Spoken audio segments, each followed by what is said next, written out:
It's my pleasure and honor to speak to you today, and I'd like to thank the speaker for his excellent presentation, which was interesting and enlightening.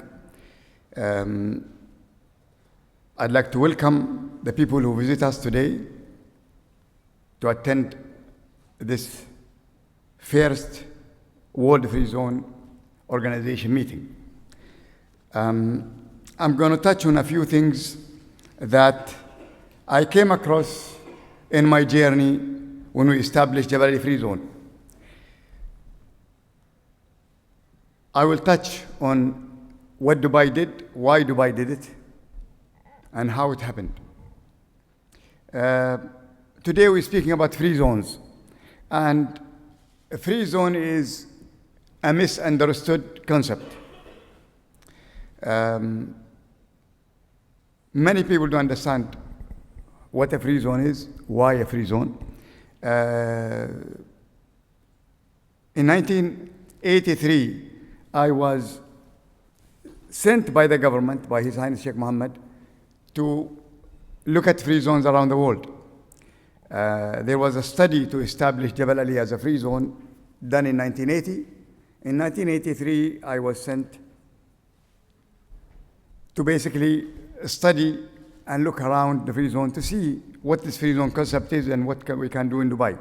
Now, my first trip was to Hong Kong.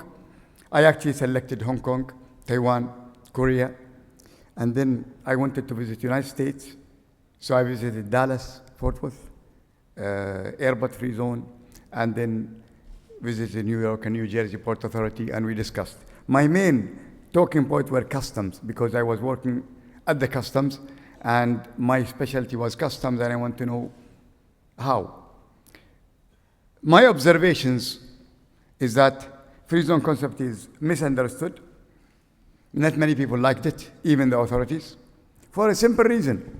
The government looked at it as a place where people try to hide from paying duty or paying revenue, taxes. When they look at it, these companies are going to establish, they're not going to pay taxes, they're not going to pay custom duty.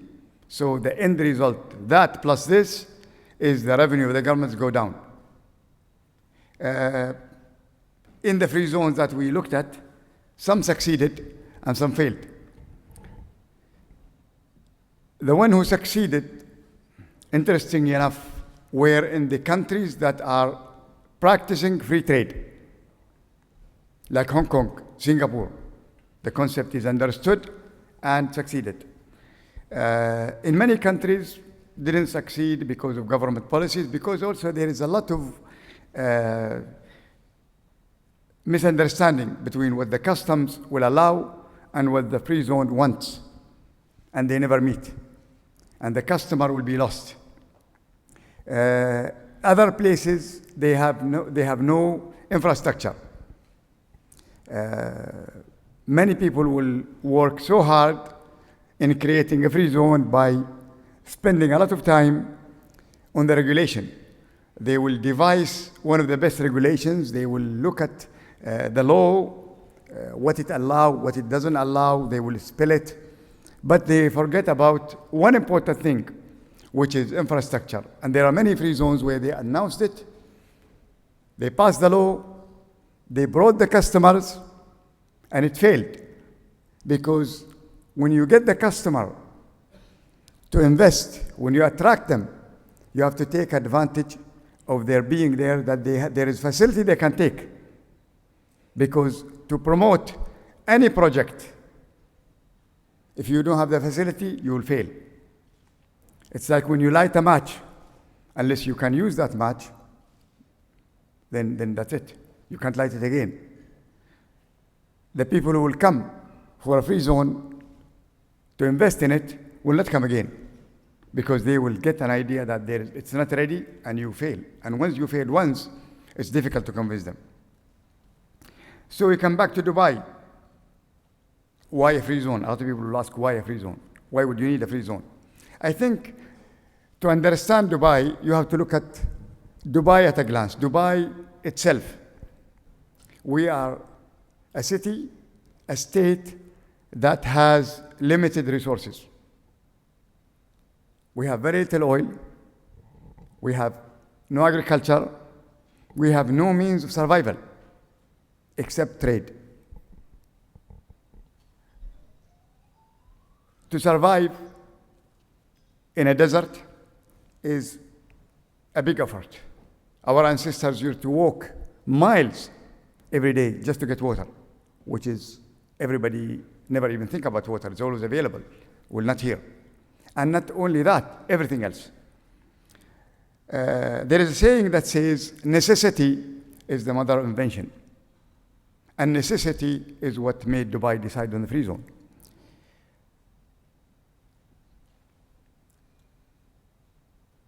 If you look at the economy of Dubai, and I'll keep coming to my subject. So if you look at Dubai from the 70s to today, the 70s was a year where the United Arab Emirates was established. So the 70s was a year of heavy investment in infrastructure. Jebel Ali Free Zone, the airport, the roads. In the 80s, it was more investment in trade. We have the infrastructure, we need to improve trade, to facilitate trade. So they established Jebel Ali Free Zone, Emirate Airline to connect the airport, some infrastructure. The 90s was interesting. The 90s was the year where Dubai looked at tourism. We need tourism. Why we need tourism? We need to create jobs. We need to create income. We need to generate revenue for our people. The government cannot survive with the limited means. So if you look at in the 90s, probably the number of tourists never crossed 40,000. Today, we are over 13 million tourists. Why the tourism? I will touch on every subject. I will touch first of all on one important thing. To make a free zone work or to make any project work, it must have ownership. The leader of a country must believe in it. The leader of a country must lead it. A successful project cannot be left to bureaucrats who will try to make it happen. The leader, everybody follow their leaders. That is a saying that everybody believes in. Our leader was Sheikh Mohammed. He believed in it himself, and people will follow. So the 90s was an interesting year. There were plans to develop the airport and to spend money to make the airport bigger. And I remember I heard there was an advice to His Highness Sheikh Mohammed that you don't need to develop the airport because the airlines now can fly from Europe to the Far East without stopping at Dubai Airport. Dubai Airport was needed for refueling. And they gave an example of Shannon Island. When the airline could not cross the Atlantic, they stopped at Shannon to refuel. Once they could cross the Atlantic, the importance of Shannon disappeared. So Sheikh Ahmed, His Highness Sheikh Ahmed told me the story that Sheikh Mohammed told him, you mean that the airline is going to fly over Dubai and they will not stop? Sheikh Ahmed told him, the study says yes. He said, what can we do? And he did this with his hand, to bring these people to visit Dubai. And Sheikh Ahmed said, well, we need reasons for them to visit Dubai. That is the reason where tourism was established. Emirate Airline did a study, which is a very important study, is to basically create some reason for people to come in. Dubai also is limited in beachfronts. And so His Highness said, well, let's build islands. And so that is the reason we built the Palm and many projects to create beachfronts for resorts. Another problem with tourism is the Dubai traders Dubai, they call it the city of merchants. City of merchants basically means of traders. The traders have something in common. They are not long-term investors. They are people who will take their money, buy a product, bring it to their shop, sell it, and put back their money in their pocket. They are not used, or they cannot understand that they will invest in a project that will give them their money back in 7 years or 8 years. They can't. This is not their business. They don't understand it.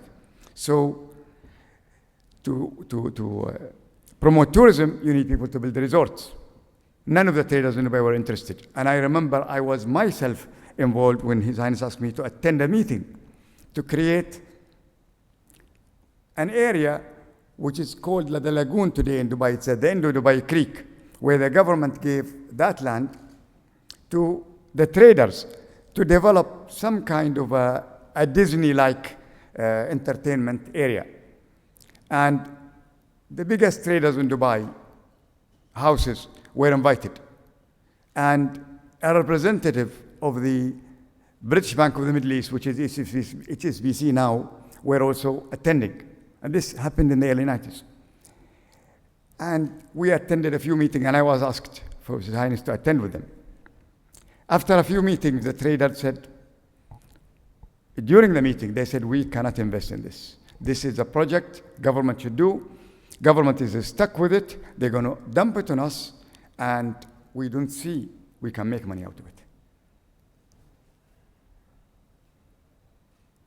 So what the government did is His Highness believes always in leading by example. That is when the Dubai government invested to build Jumeirah Beach Hotel as a first internationally standard hotel. Burj Al Arab, a few hotels to basically accommodate tourism. At the same time, we were building the islands to create more beaches. And facilities like Al Maha Resort in the desert and so on.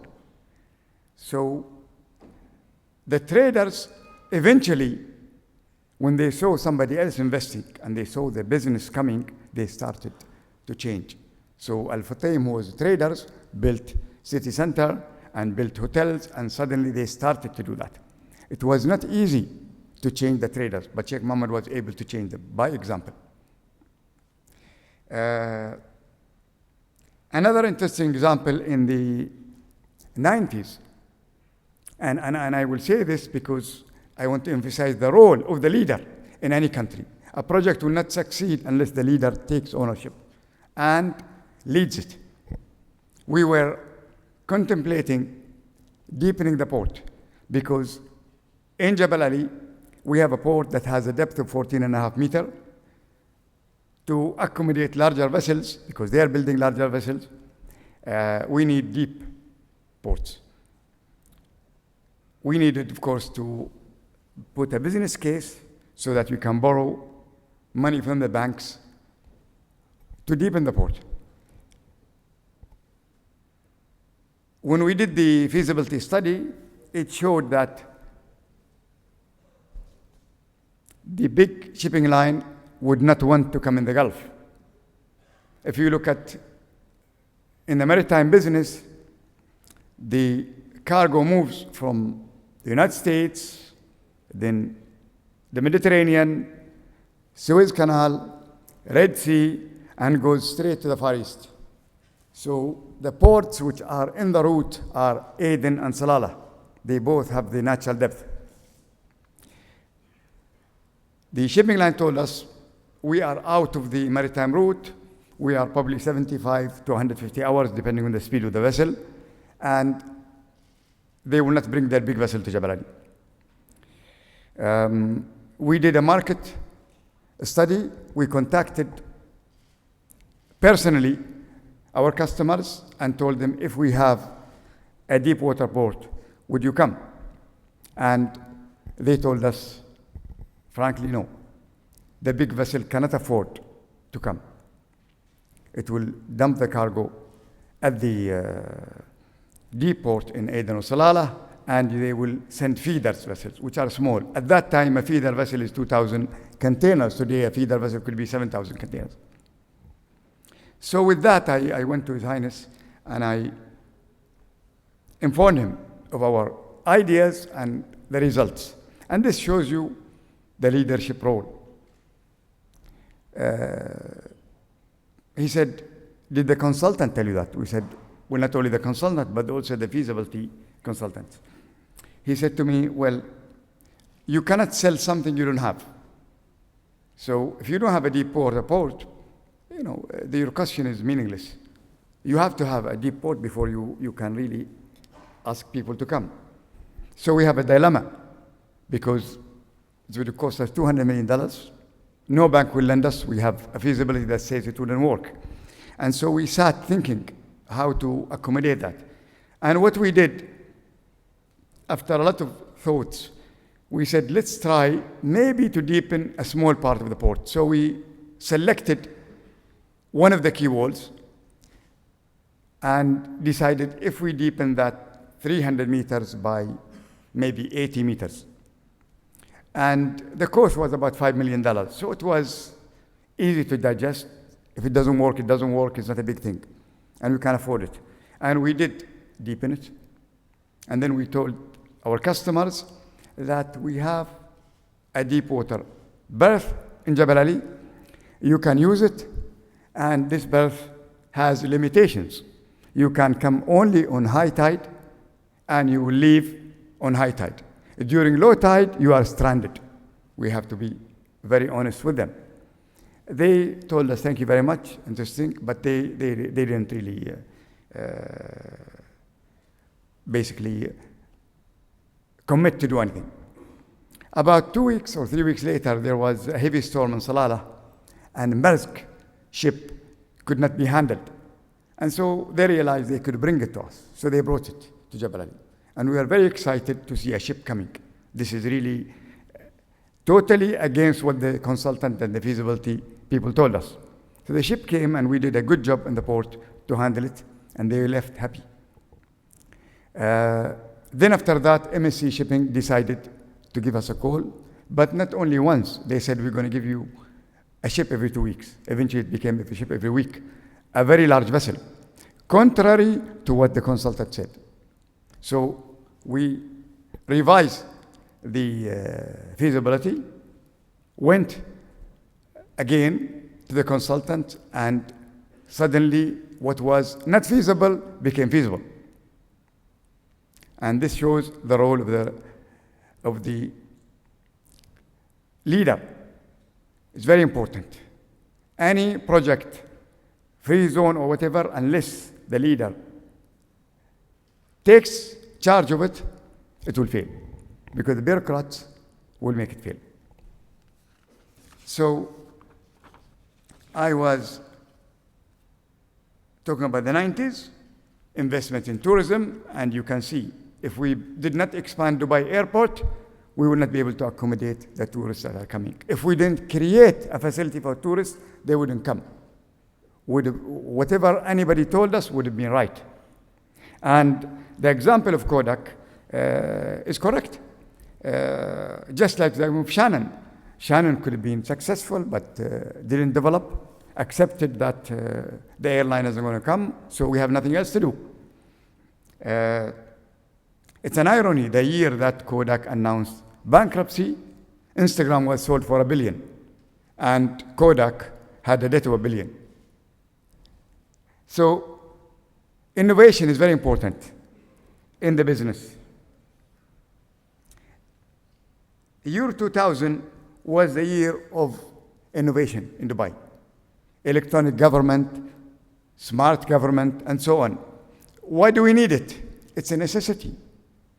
We needed tourism to create jobs, to create income for the government, because all these hotels pay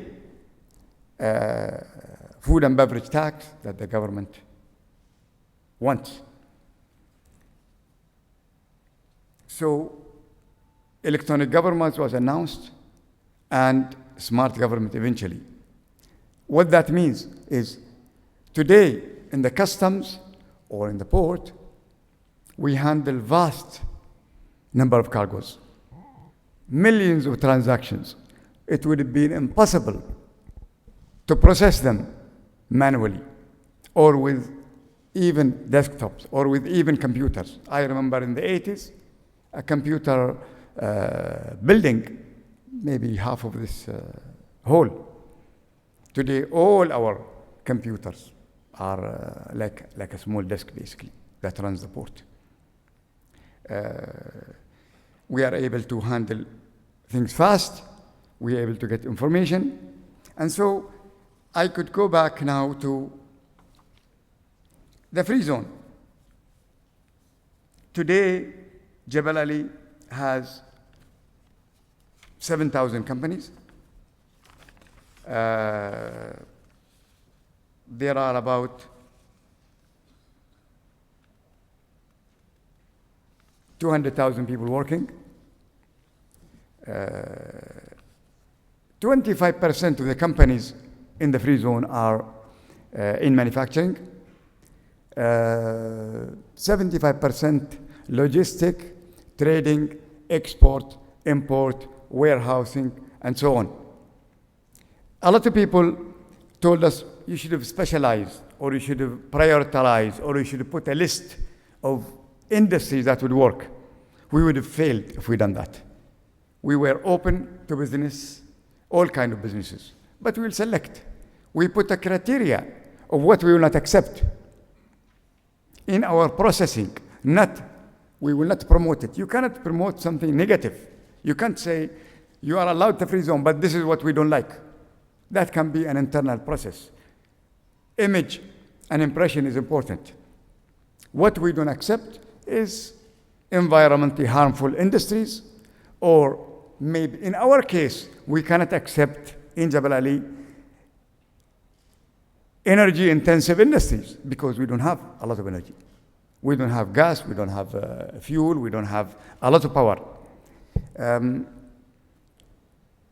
We'll not accept labor intensive industries also. And so that is a process. When somebody applies, it doesn't cost them anything. And we will go back and say, sorry, we don't like this industry. Labor intensive would require a lot of infrastructure for workers and all that. We did a study in the 80s about which industry would work, and we identified 19 industries that would work. We didn't announce them and say these are the industries, but looking today, most of these 19 industries actually did work for us. So the question many bureaucrats would ask, what is the benefit if you don't get taxes? And more importantly, when we established the free zone and the law was passed, Dubai was a free trading city anyway. So what is new? So it was more difficult if you want to create a free zone, to create more cargo and so on. You need incentives. What is the incentive for the free zone? So it was more difficult for us how to attract. What can we give them more than Dubai? So Dubai doesn't charge taxes. So we looked at the tax regimes around the world, and they were 15 years of no taxes. So in the early days, we announced in the law 15 years renewable, even though there's no taxes in Dubai, but it's not written. So for the investor, we will say, yes, Dubai is also duty-free, tax-free, but there's nothing that guarantees you that tomorrow it cannot be. This is what we told them 30 years ago. Eventually, the tax was expanded to 50 years. Today, it stands at 50 years. The year we announced the free zone, His Highness announced a law making Dubai duty-free for 6 months. It's customs facility. It was announced almost the same day we announced the free zone, where the law came that anyone can bring any product into Dubai. It will be duty-free for 6 months. After 6 months, so whoever brings this cargo would bring it to the Dubai, take it out of the port, pay the customs a deposit. That deposit will be forfeited or will go to the customs as a revenue after 6 months, unless the traders who brought it in can show documentation to show that it has been re-exported. So I went to His Highness and I said, we just announced a free zone. We would have needed time to at least attract people. But this law is basically takes maybe some of the incentives that we have, which is the free zone is duty free. And he told me that's the reason why I established the law and I issued it, because I don't want to give you that. He said, if the free zone is just for duty free, we don't need a free zone. Why we need it? The port is already a free zone. You need to think what else you could do to attract people. What can you do to make yourself attractive? As far as the custom duty free, this is not your hard work or effort. You need to put an effort. And so we have to think. So the best thing we did was we created a customer service for the customer where he doesn't need the government. Because the free zones, whether here or anywhere, the government is the enemy. It's true. When somebody established, we were worried if they establish themselves and they go to get simple thing like electricity connection, and for some reason they get delayed, they'll blame us. And they'll have a bad experience and they will leave. Because they said, we applied, we didn't get power for 2 months, it's your problem. So we said, why don't we take every service that the company needs from the government to be under us. So we told the companies from now on, and this is from day one, you do not contact any government agency for whatever you need other than what we give you. Also, the free zone was empowered by the government to issue trade licenses, to issue building permits, building completion, from A to Z was provided by the free zone. Very important for a successful free zone. If any of the facilities provided by the free zone is under another government agency, you will fail. Why? Because the investor has many choices. He doesn't need to waste your time with you. Whatever you cannot give, somebody else will give. The world is open. The competition is there. Today, in Dubai, there are 32 free zones. Today, not just in the Emirates, but in Dubai, there's competition. And so, immigration, if they want a visa to come to the free zone, we can tell them go and apply to the embassies, but they will be probably abused in the process. And so, we made an agreement with immigration to dedicate certain immigration officers within the immigration to deal with us only. Those people are paid salary by the free zone. The company doesn't go to immigration. I'm just giving you an example of this. They apply to us. I want X number of workers. I need visas for them. We will take that to the immigration. We'll process it. They will process it and we'll bring them back. We charge them for it, of course, and they are happy. And then any other services. They need a driving license to drive. So we brought the Road Transportation Authority to establish a training for drivers in Jabal Ali, and they will test them and they will give them the driving license. So we established, these are sometimes simple matters that will face the investor, but to you they are simple. To the investor they are big problems. Because nobody today complains about comfort. If you sit in the most comfortable seat, you will never talk about it, that it was comfortable. You expect comfort, you expect facility, you expect everything. But if you sit in a seat and there's somebody left a pin there and that pin penetrates your body, you will be talking all day and all week about that experience. Someone who had a good experience will maybe talk to 2 to 3 people. Someone with a bad experience will talk to 20 or 30 people about it. And you don't need that.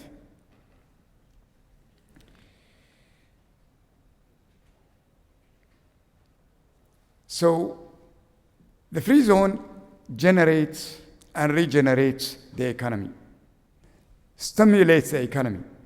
People who establish in the free zone live in Dubai, bank in Dubai, insure their products in Dubai, buy cars, use utilities.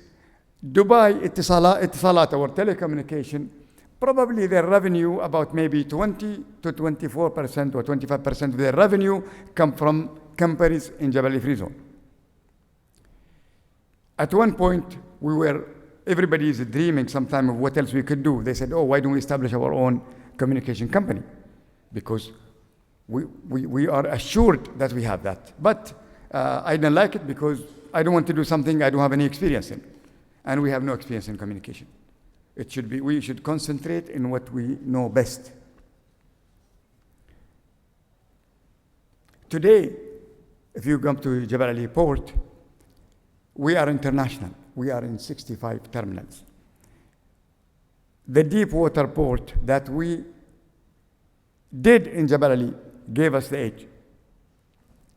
What it means, today there are vessels which are 18,000 TEUs, they could be 20,000 TEUs vessels that can come to the port.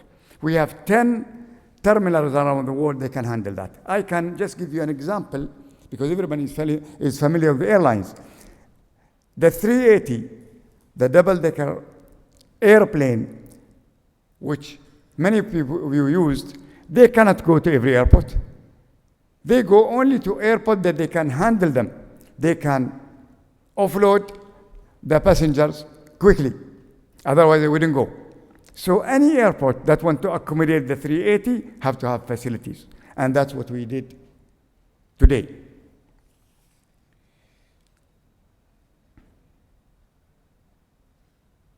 So, what is the future? In our case, we are trying to capitalize on our experience. Experience is a wealth. Knowledge is a wealth. Information is a wealth. We are capitalizing on what we learned through experience, not through texts or through consultants who have no basically benefit or cost to them. They can give you an advice. But the best advisor to yourself is you. You have to know your advantage and you have to capitalize on it. You have to understand your advantage. You have to understand your own strength. Nobody can teach you your strength. A lot of time people will talk about a consultant or feasibility. No, it is you. You have to. So the future today, I'll give you an example. For example, we are using our experience in advising the government of Kazakhstan on the new Silk Route.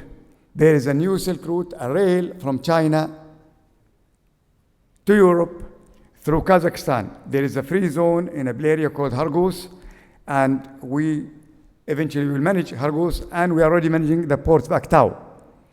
The cargo maybe takes 40 days today to reach Europe. It could take 12 days.